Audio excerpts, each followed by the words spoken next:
Salut à tous, c'est Max de la Zone PFC, bienvenue sur votre chaîne YouTube 100% dédiée au Paris FC. Aujourd'hui, vidéo un peu spéciale, nouveau format sur la chaîne, le format avant-match.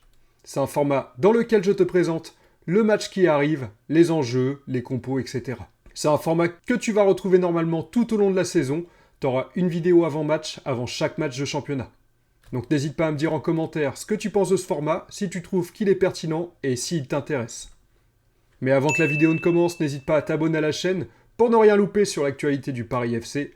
Mets un petit j'aime pour m'encourager et dis-moi en commentaire, voilà ce que tu penses du format. Est-ce que tu penses que c'est une bonne idée?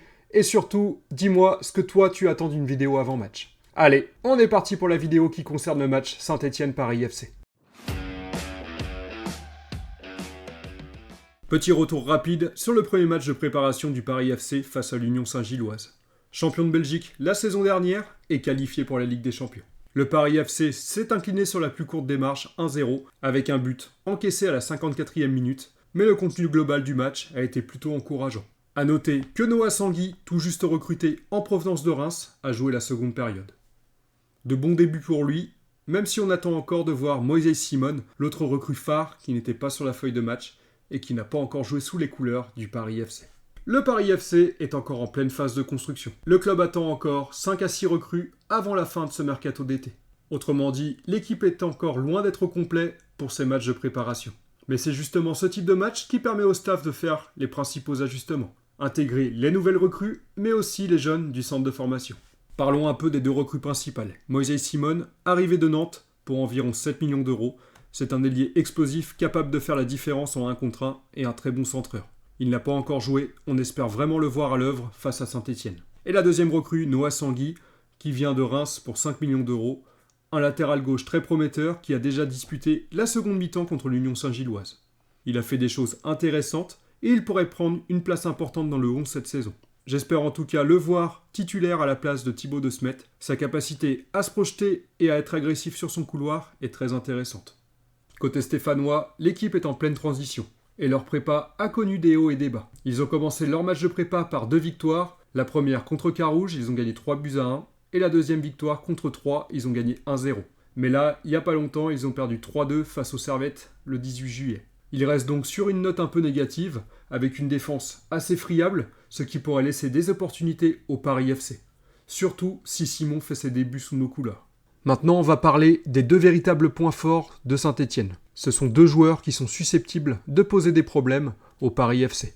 Deux joueurs offensifs, Lucas Tassin, qui a marqué 12 buts et délivré 4 passes décisives en Ligue 1 cette saison, et l'autre, Zuriko Davidashvili, qui lui a marqué 9 buts et délivré 8 passes décisives. Des stats qui sont vraiment très impressionnantes. Mais, petit espoir, en préparation, les deux n'ont pas été titulaires systématiquement. Contre 3, du côté de Geoffroy Guichard, ils étaient absents de la feuille de match. Mais dans l'effectif, pour le match du 18 juillet contre Servette. Davidashvili, lui, est entré en seconde période. Ils seront probablement utilisés, même si comme toujours en juin-juillet, leur temps de jeu peut être géré pour éviter les blessures. Si Saint-Étienne les aligne vendredi, ce sera une véritable alerte pour le Paris FC. Stassin, il a vraiment un sens du but et une finition qui sont quand même impressionnantes pour un joueur de son âge, tandis que Davidashvili, lui, c'est l'équilibre entre percussion et efficacité technique. Il faudra absolument les surveiller leurs mouvements et leurs placements. Si le Paris FC veut surprendre, neutraliser ses profils sera primordial. Il y a quelques points sur lesquels je serai vigilant pour le match contre Saint-Étienne. Le premier, c'est Moïse Simon. Est-ce qu'il va jouer sous nos couleurs? Et j'espère vraiment qu'il jouera sous les couleurs du Paris FC contre Saint-Étienne. Je veux vraiment voir son explosivité et son apport offensif. Et surtout, sa relation avec les autres membres de l'attaque du Paris FC. Le deuxième joueur que je veux vraiment avoir à l'œil, c'est Noah Sanguy. J'espère qu'il débutera le match en tant que titulaire, après son entrée très encourageante contre l'Union Saint-Gilloise. J'espère qu'il confirmera ses bons débuts et qu'il montera en puissance. Le troisième point, c'est l'organisation tactique du Paris FC. Comment Stéphane Gilly va organiser son équipe? Est-ce qu'il va jouer plutôt en pressing plutôt haut, ou alors il va jouer plutôt bloc bas en transition rapide? Ça nous donnera une première indication sur le style de jeu que veut utiliser Stéphane Gilly pour la saison à venir. Le quatrième point, c'est la gestion du rythme. Est-ce que le Paris FC monte en puissance au niveau du rythme ou est-ce qu'ils sont encore un peu justes? Surtout Saint-Étienne, c'est leur 3e match de préparation et c'est une équipe qui met quand même beaucoup d'intensité. Donc ça va être un vrai grand test pour le Paris FC. On saura vite fixer est-ce que l'équipe est prête physiquement ou pas encore. Et le dernier point, c'est l'efficacité offensive. On veut voir du danger créé, des occasions, des prises de risques de la part des attaquants. Même si c'est un match amical, c'est un moment clé dans la préparation du Paris FC. On se rapproche du vrai niveau de compétition, qu'est la Ligue 1, et les joueurs doivent montrer qu'ils méritent leur place pour le premier match officiel de la saison.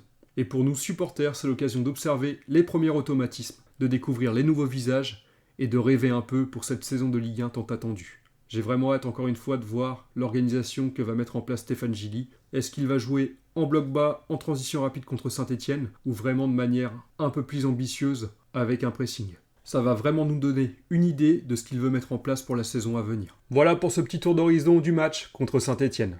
J'espère que ce nouveau format te plaît, n'hésite pas à me le dire en commentaire si c'est le cas. Aujourd'hui, c'était une vidéo un peu un test à grandeur nature, avant le lancement de la saison, et les futures vidéos avant-match qui arriveront chaque semaine. Voilà, c'est tout pour la vidéo d'aujourd'hui. Si le contenu te plaît, n'hésite pas à t'abonner à la chaîne pour ne rien louper sur l'actualité du Paris FC. Mets un petit j'aime si tu aimes ce nouveau format et mets-moi en commentaire ce que tu as pensé de cette vidéo avant-match. Nous, normalement, on se retrouve lundi pour le débrief du match contre Saint-Etienne. En attendant, je te souhaite une bonne journée et je te dis à très bientôt. Ciao, ciao, bye.